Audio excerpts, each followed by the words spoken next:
Hello students, this video is part 4th of the chapter Stars and the Solar System. So let's begin from the planet Mercury, Budh.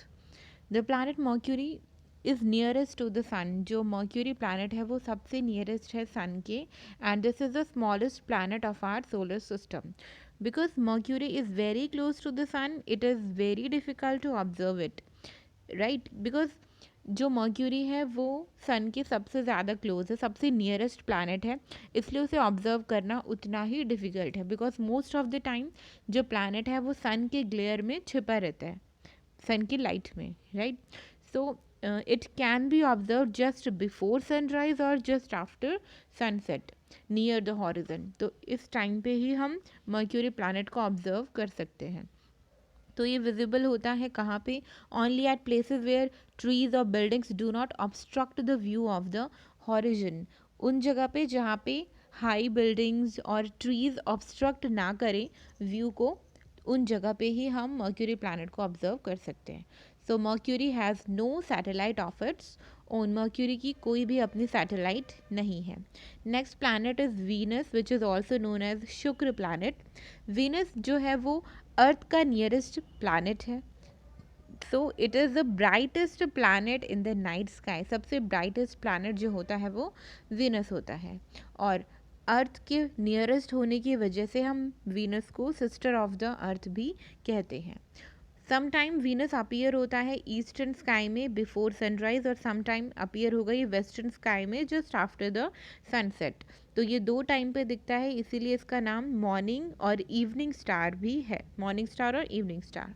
Although it is not a star, star नहीं है, but फिर भी हम morning और evening star कहते हैं. अब आपको ये ट्राई करना है वीनस को लोकेट करने का नाइट स्काई में.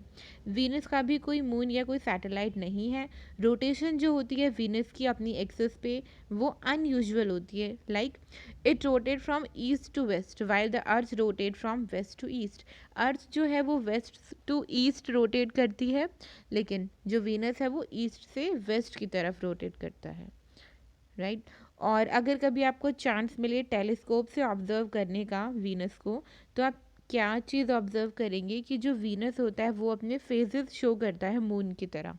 फिगर 17.20 में देखिए, इसमें आप फेजेस देख सकते हैं वीनस के, कैसे कैसे जो साइज़ है वीनस का वो रिड्यूस होता जा रहा है. तो ये चीज़ें हम टेलीस्कोप से ही ऑब्जर्व कर सकते हैं. Next planet is the earth, Prithvi. Earth only planet है सोलर सिस्टम का जिसमें लाइफ एग्जिस्ट करती है, ये हम सब पहले से जानते हैं. कुछ स्पेशल एनवायरमेंटल कंडीशंस रिस्पॉन्सिबल होती है एग्जिस्टेंस के लिए and continuation of life on the अर्थ. तो ये चीज़ें क्या इंक्लूड करती है? राइट डिस्टेंस फ्रॉम द सन. सन से राइट डिस्टेंस होना चाहिए, मीन्स बहुत ज़्यादा नियर ना हो सन के और बहुत ज़्यादा दूर भी ना हो. एक अप्रोप्रिएट लाइट अर्थ को चाहिए सन की, जो कि हमें मिलती है, इसलिए यहाँ पे लाइफ एग्जिस्ट करती है. और राइट टेम्परेचर रेंज होनी चाहिए, वो भी है यहाँ पे, therefore life exist on earth. Water की प्रेजेंस ज़रूरी है, सुटेबल एटमॉस्फेयर ज़रूरी है, एंड ब्लैंकेट ऑफ ओजोन भी ज़रूरी है जो अर्थ को सोलर रेडिएशन से प्रोटेक्ट कर सके. So we must take care to protect our environment so that life on earth is not disturb. तो नेचर ने हमें वो सारी चीज़ें दी है जिससे लाइफ एग्जिस्ट करती है अर्थ पे, तो हमें उन सब चीज़ों को मेंटेन करके रखना चाहिए जिससे कि लाइफ अर्थ पे डिस्टर्ब ना हो फ्यूचर में जाके. तो फ्रॉम स्पेस, अगर हम स्पेस से देखें तो अर्थ हमें ब्लू ग्रीन कलर की दिखती है due to the reflection of light from water and land mass on its surface. तो वाटर का रिफ्लेक्शन ब्लू कलर का शेड देता है और जो लैंड मास है वहाँ से ग्रीन कलर मिलता है, तो ये ब्लू ग्रीन कलर की दिखती है स्पेस से. एक्सिस ऑफ रोटेशन जो है अर्थ का वो परपेंडिकुलर नहीं है to the plane of its orbit. जो हमारी अर्थ है वो थोड़ी सी टिल्ट है, और टिल्ट होने की वजह से ही रिस्पॉन्सिबल होते हैं for the changes of seasons on the earth. Earth पे जो सीजन्स आते हैं changes like winter, summer, monsoon, autumn, तो ये सब क्यों आते हैं? बिकॉज जो अर्थ है वो थोड़ी सी टिल्ट है, राइट. और अर्थ की जो नेचुरल सैटेलाइट है वो है moon. Next planet is Mars, Mangal. Next planet, the first outside the orbit of the earth is Mars. It appears slightly reddish and therefore it is also called the red planet. तो अर्थ के बाद में जो planet आता है वो Mars है। ये स्लाइटली रेडिश कलर होने की वजह से इसे हम मार्स को हम रेड प्लैनेट भी कहते हैं। Mars has 2 small natural satellites. अब यहाँ से सैटेलाइट स्टार्ट हो गई है। हमने पढ़ा था कि मर्क्यूरी और वीनस की कोई सैटेलाइट नहीं थी। अर्थ की एक नेचुरल सैटेलाइट है which is known as moon. Mars की 2 स्मॉल नेचुरल सैटेलाइट्स है। Next is Jupiter Brihaspati. Jupiter largest planet है सोलर सिस्टम का। इतना लार्ज है that about 1300 earths can be placed inside this giant planet. इतना ह्यूज है। So, however, the mass of Jupiter is about 318 times that of our Earth. It rotates very rapidly on its axis. Mass भी ज़्यादा है, 318 times ज़्यादा है अर्थ से, फिर भी जो रोटेशन है वो जुपिटर की वो बहुत ही रैपिडली है ऑन इट्स एक्सिस। जुपिटर में लार्ज नंबर ऑफ सैटेलाइट्स हैं। इट ऑल्सो हैज़ फेंट rings around it. It means Jupiter के अराउंड भी फेंट रिंग्स प्रेजेंट होती है जो कि इजीली रिकॉग्नाइज होती है। Jupiter as it appears quite bright in the sky. तो हम इनको रिकॉग्नाइज कर सकते हैं, हम जुपिटर को ईजिली रिकॉग्नाइज कर सकते हैं बिकॉज ये ब्राइट होता है स्काई में। If you observe it with the help of a telescope, you can also see 4 of its large moons. जैसे कि आप फिगर 17.22 में देख रहे हो, इसमें जुपिटर है और ये ब्राइट स्टार्स जो आपको दिख रहे हैं ये क्या है, ये 4 लार्ज सैटेलाइट्स हैं जुपिटर की, राइट। तो इस तरह से हम देख सकते हैं। Next is Saturn, Shani. Beyond Jupiter is Saturn. Jupiter के बाद में सैटर्न प्लैनेट आता है जो कि अपीयर होता है येलोइश कलर का।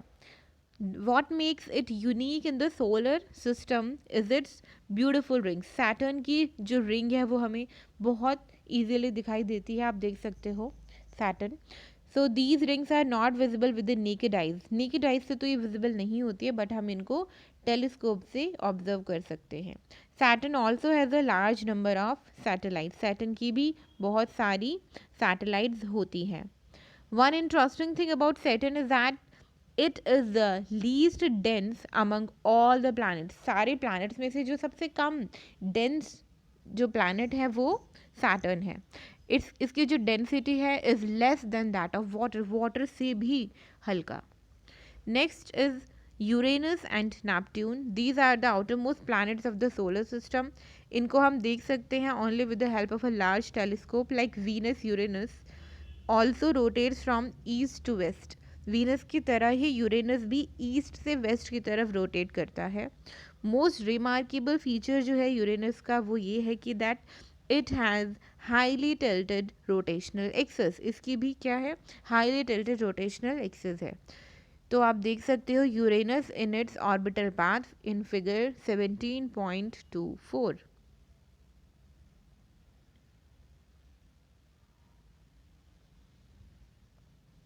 As a result, in its orbital motion, it appears to roll on its side.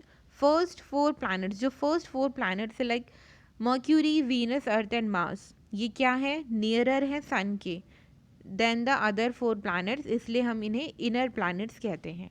Inner planets have very few moons. इनके जो मून्स हैं वो बहुत कम होते हैं। Moons mean satellite. और जो planet है outside the orbit of Mars वो हैं Jupiter, Saturn, Uranus and Neptune. ये बहुत दूर है किससे, सन से, right. So they are called the outer planets. इन्हें हम आउटर प्लैनेट्स कहते हैं। इनमें रिंग सिस्टम होता है इनके अराउंड, और जो आउटर प्लैनेट्स होते हैं इनमें लार्ज नंबर ऑफ मून्स होते हैं। Next is some other members of the solar system. Solar system में कुछ और मेंबर्स प्लैनेट्स के अलावा तो कुछ अदर बॉडीज़ भी पाई जाती है सोलर सिस्टम में जो कि सन के अराउंड रिवॉल्व करते हैं।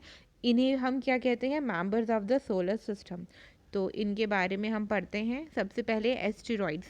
एस्टेरॉइड्स क्या होते हैं, there is a large gap in between the orbits of Mars and Jupiter.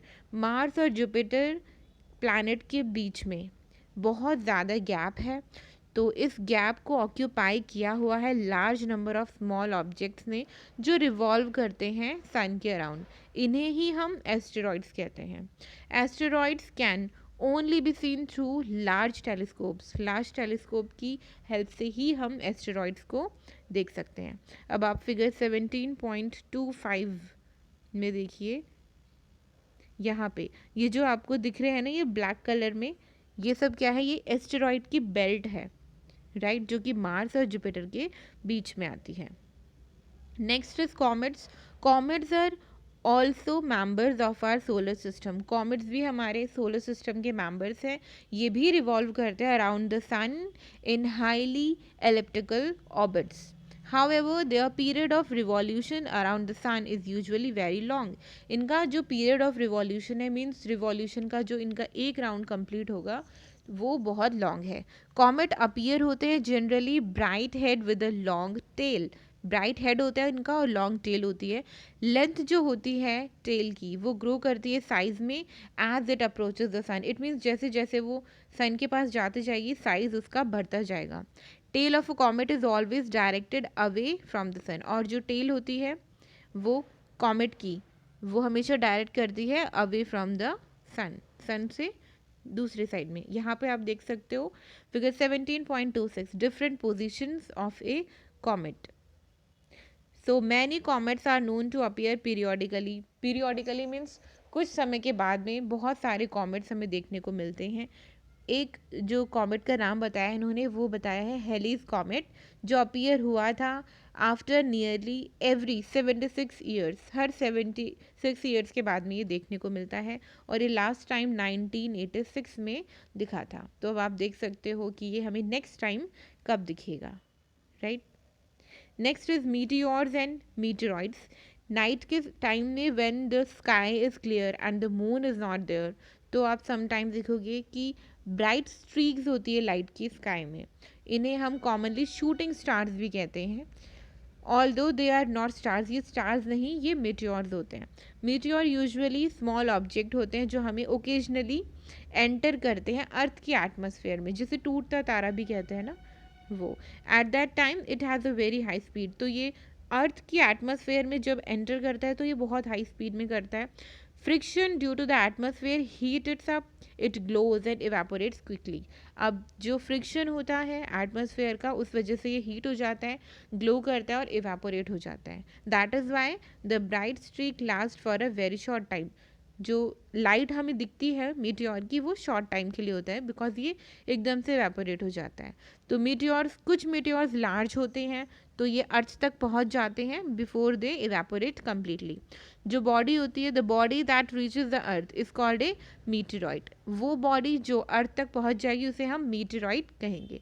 मीटेरॉइड help करती है साइंटिस्ट को इन्वेस्टिगेट करने में nature of the material from which the solar system was formed, कि किस मटीरियल से सोलर सिस्टम बना।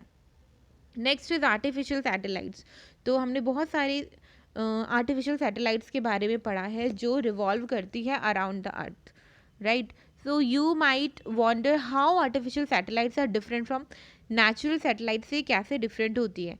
आर्टिफिशियल सैटेलाइट जो होती है वो मैन मेड होती है, और ये लॉन्च होती है अर्थ से, रिवॉल्व करती है अर्थ के अराउंड मच क्लोजर देन अर्थ नेचुरल सैटेलाइट। मीन्स जो मून है वो तो दूर है अर्थ से, लेकिन ये अर्थ के बहुत ही पास में रिवॉल्व करती है।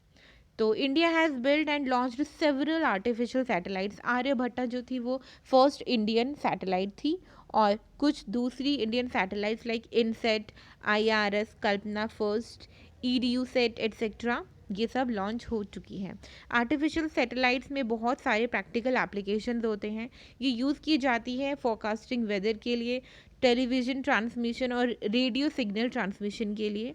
दे are also use for telecommunication and remote sensing. इन सब चीज़ों के लिए ये सैटेलाइट्स यूज़ की जाती है। तो आप कुछ इंडियन सैटेलाइट्स देख सकते हो फिगर 17.28 में।